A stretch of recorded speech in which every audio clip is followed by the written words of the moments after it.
Cuán firme cimiento se ha dado a la fe. A través de la Biblia, un análisis de la Biblia libro por libro que le ayudará a crecer espiritualmente. Estos estudios fueron diseñados por el Dr. J. Vernon McGee. Acompáñenos en este fascinante recorrido a través de la Biblia. La palabra de Dios. Bienvenido a través de la Biblia, un estudio de la Biblia libro por libro diseñado por el Dr. J. Vernon McGee, donde conocemos a Dios en su palabra. Mi nombre es Heiel Ortiz, su anfitrión. Nuestro imaginario autobús bíblico ha viajado mucho desde nuestro recorrido de 5 años por toda la palabra de Dios. Hoy volvemos al Nuevo Testamento para comenzar el estudio del Evangelio de Marcos. En nuestro programa anterior, concluimos nuestro tiempo en el libro de Éxodo en el Antiguo Testamento. Probablemente ya lo sabe, pero los evangelios son todos sobre la vida y ministerio de Jesús. 4 evangelios, 4 perspectivas personales, el mismo Jesús. Hoy comenzamos el evangelio según Marcos. Aunque Juan Marcos no era un discípulo de Jesús durante su ministerio terrenal, él sí acompañó al apóstol Pedro en su ministerio. Marcos basó su evangelio en el testimonio ocular de Pedro. Fascinante, ¿no? Verá usted que el Evangelio de Marcos es un libro de acción rápida. Ahora vamos a orar mientras llegamos a este primer estudio en el Evangelio de Marcos. Padre Celestial, comenzar un libro de la Biblia es conocerte a ti, tu plan y tu voluntad. Ayúdanos a ver y entender lo que tienes para nosotros en el día de hoy. En el nombre de Jesús oramos. Amén. Y ahora iniciamos nuestro recorrido bíblico de hoy con las enseñanzas del Dr. McGee en la voz de nuestro maestro Samuel Montoya. En nuestro recorrido a través de la Biblia, entramos en el terreno del Evangelio según San Marcos. El Evangelio de Marcos es cronológicamente el primer evangelio que fue escrito. Fue realmente uno de los primeros libros escritos en el Nuevo Testamento, no el primero, sino uno de los primeros. Probablemente fue escrito en Roma antes del año 63 después de Jesucristo. Este hombre Marcos fue uno de los escritores del Nuevo Testamento que no era uno de los apóstoles. Ahora, Mateo fue apóstol y, por supuesto, Juan lo fue también. Lucas era un amigo íntimo del apóstol Pablo. Juan Marcos fue quien salió con el apóstol Pablo en su primer viaje misionero. Juan era su nombre judío, mientras que Marcos era su sobrenombre en latín. Hechos capítulo 12, versículo 12 nos dice: Y habiendo considerado esto, llegó a casa de María, la madre de Juan, el que tenía por sobrenombre Marcos, donde muchos estaban reunidos orando. Esa fue la ocasión en que Simón Pedro fue soltado de la cárcel. Realmente esta es la primera referencia histórica que tenemos sobre Juan Marcos en las Escrituras. Evidentemente su madre era rica y una cristiana destacada en la iglesia de Jerusalén. Y al parecer la iglesia se reunía en su casa. Juan Marcos era sobrino de Bernabé. Pablo nos informa de esto en su carta a los Colosenses, capítulo 4, versículo 10. Y al parecer era hijo espiritual de Simón Pedro, porque cuando Pedro escribió su primera epístola, en el capítulo 5, versículo 13, dijo: La iglesia que está en Babilonia, elegida juntamente con vosotros, y Marcos mi hijo, os saludan. El Evangelio según San Marcos por mucho tiempo ha sido considerado como el Evangelio de Simón Pedro. Creemos que hay evidencias que confirman tal punto de vista, pero estas las consideraremos dentro de un momento. Juan Marcos se asoció con Pablo y Bernabé antes de su primer viaje misionero. En Hechos, capítulo 13, versículo 5 dice: Y llegados a Salamina, anunciaban la palabra de Dios en las sinagogas de los judíos. Tenían también a Juan de ayudante. Pero este hombre volvió atrás en Perge de Panfilia, y parece que Marcos era un poquito cobarde. No creemos que debamos defender a Juan Marcos por haber regresado, por haber vuelto atrás. Pudiera haber tenido alguna excusa, pero nos parece que él había fracasado. Sin embargo, es verdad que más tarde Juan Marcos salió bien. Ahora bien, Pablo no quería llevar a Juan Marcos en su segundo viaje misionero, pero su tío Bernabé quería llevarlo. Parece que Bernabé era un buen tío y estaba dispuesto a perdonarle. En Hechos, capítulo 15, versículos 37 y 38 leemos: Y Bernabé quería que llevasen consigo a Juan, el que tenía por sobrenombre Marcos, pero a Pablo no le parecía bien llevar consigo al que se había apartado de ellos desde Panfilia y no había ido con ellos a la obra. Ahora eso nos hace pensar que Pablo creía que Marcos había fracasado. En el versículo 39 del mismo capítulo 15 de Hechos dice: Y hubo tal desacuerdo entre ellos que se separaron el uno del otro. Bernabé, tomando a Marcos, navegó a Chipre. En realidad sabemos muy poco en cuanto al ministerio de Juan Marcos. Lo que sí sabemos es que al fin Juan Marcos salió bien. El apóstol Pablo, escribiendo su última obra, la segunda epístola a Timoteo, en el capítulo 4 y versículo 11 dice: Solo Lucas está conmigo. Toma a Marcos y tráele contigo, porque me es útil para el ministerio.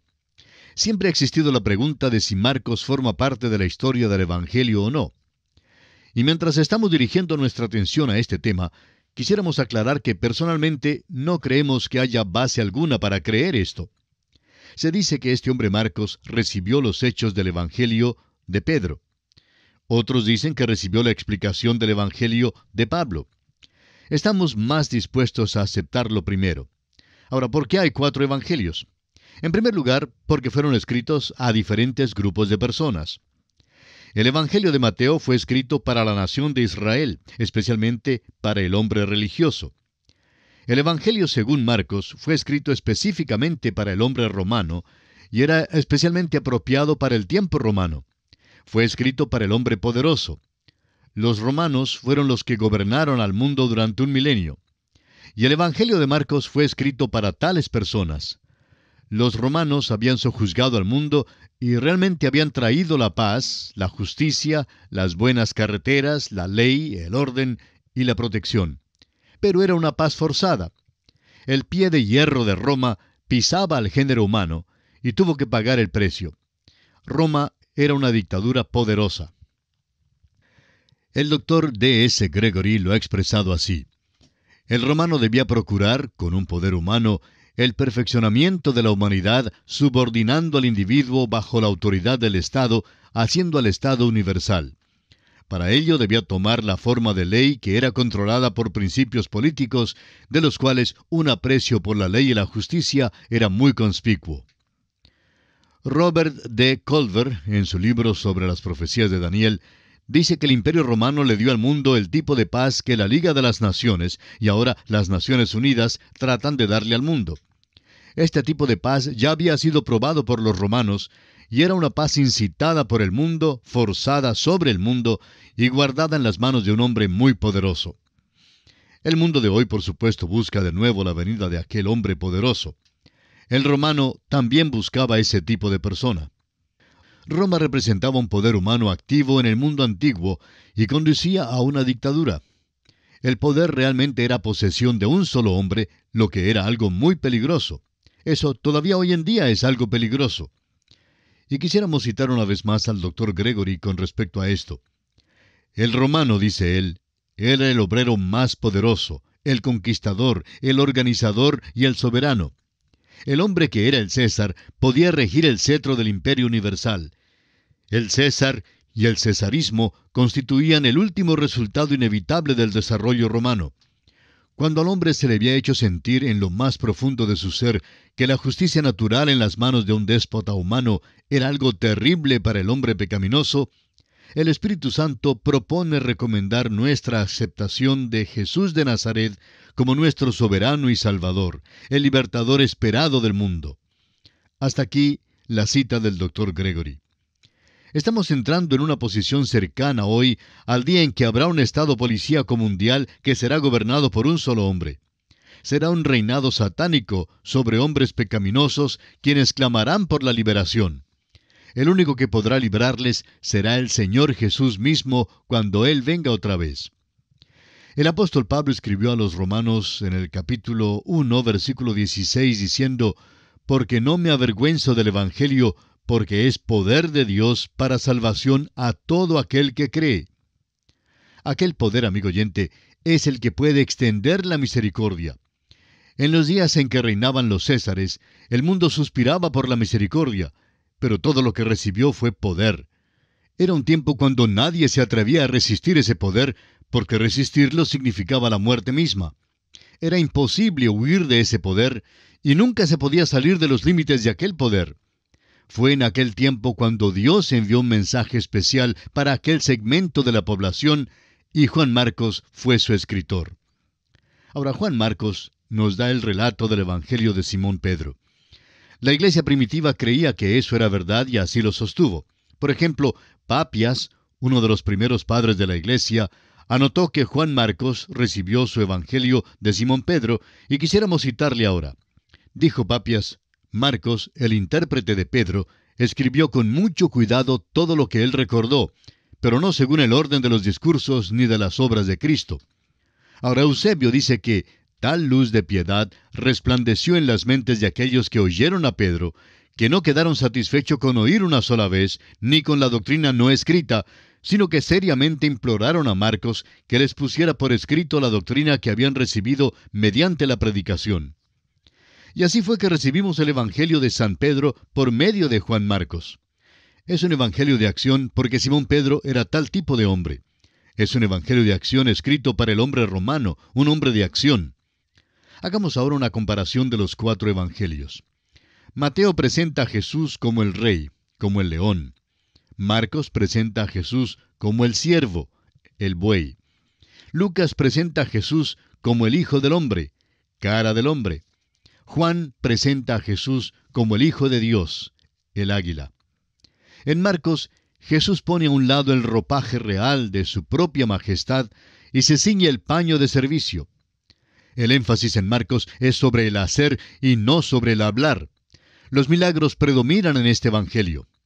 Los 4 evangelios también pueden ser comparados considerándolos como diarios metropolitanos. Mateo lleva los avisos y los anuncios. He aquí, el reino de los cielos se ha acercado. Ahora Lucas lleva las ediciones extras, los cánticos de la Natividad, las parábolas del buen samaritano y del hijo pródigo. Juan, por su parte, escribe los editoriales, acerca del discurso sobre el pan de vida, la luz del mundo y el discurso en el aposento alto. Marcos lleva los titulares excitantes: Jesús vino, Jesús solo, y ha resucitado. El versículo clave de este Evangelio de San Marcos lo encontramos en el capítulo 10, versículo 45. Allí dice: porque el Hijo del Hombre no vino para ser servido, sino para servir y para dar su vida en rescate por muchos. Veamos ahora las características del Evangelio de San Marcos. Primero, Jesús vino. Marcos arraiga esta frase en la profecía de Isaías y en la proclama de Juan el Bautista. Jesús es presentado como el siervo de Jehová. Esto da cumplimiento a la profecía de Isaías, capítulo 42, versículos 1 y 2, donde dice: He aquí mi siervo, yo le sostendré, mi escogido, en quien mi alma tiene contentamiento. He puesto sobre él mi espíritu, él traerá justicia a las naciones. No gritará ni alzará su voz, ni la hará oír en las calles. Bernard, en las conferencias de Bampton en 1864, dijo en cuanto al Evangelio de Marcos: lo dicho por San Pedro a Cornelio ha sido considerado como un lema apropiado para este Evangelio. Dios ungió con el Espíritu Santo y con poder a Jesús de Nazaret, quien anduvo haciendo bien y sanando a todos los oprimidos por el diablo. Cristo anduvo haciendo bien. Cuán desconcertante es que nosotros nos quedamos tan satisfechos con simplemente andar. Leemos muchísimo hoy en día en cuanto a las protestas y las marchas. Oímos hablar de los bienhechores, tanto políticos como predicadores. Todos hablan en cuanto a hacer el bien, pero no lo hacen. Simplemente están andando, pero no haciendo bien. El Señor Jesús vino en toda la gracia de su humanidad y en la plenitud de su deidad, haciendo el bien. Pero este es solamente el principio del Evangelio. Él murió y resucitó, y no fue sino hasta entonces que Él dijo a los suyos: id por todo el mundo y predicad el Evangelio. El Evangelio había sido completado. Hoy en día, este es el Evangelio. Ahora, el estilo de Marcos es breve y brusco, pertinente y eficaz, corto y de lectura agradable. El Evangelio de Marcos es libre de toda verbosidad excesiva y va directamente al grano. Este es el Evangelio de acción y logro. Aquí Jesús no está adornado de palabras ni de narraciones, sino que está ceñido por la acción. El Evangelio según San Marcos está escrito en un estilo simple. Está diseñado para el pueblo. Es interesante notar que la conjunción y ocurre más que cualquier otra palabra en este Evangelio. Se dice que ocurre unas 1331 veces. No las hemos contado, amigo oyente, pero si lo duda, bien puede contarlas usted mismo. Francamente, si hubiéramos entregado una ponencia, un ensayo, un examen en la universidad con tantas íes entrometidas, pues nos habrían calificado de 0. Sin embargo, es una palabra potente cuando se usa correctamente. Es una palabra de acción y significa que algo va a seguir. Hay muchos predicadores, especialmente entre los jóvenes, que hacen uso de la palabra y. Pero el momento en que dicen y, amigo oyente, tienen que seguir diciendo algo más. No se puede dejar de hablar después de la palabra y. Y siempre denota más acción. Marcos escribió este evangelio en Roma, evidentemente para los romanos.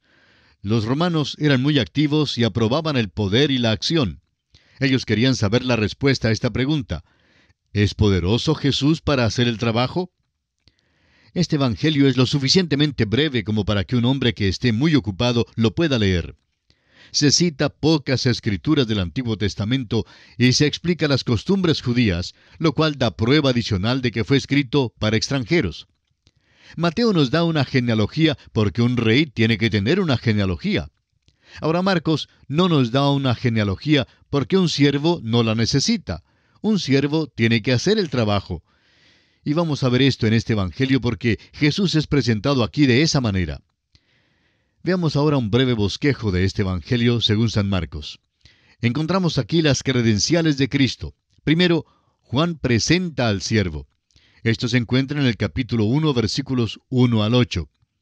En segundo lugar, Dios el Padre identifica al siervo. Marcos 1, del versículo 9 al 11.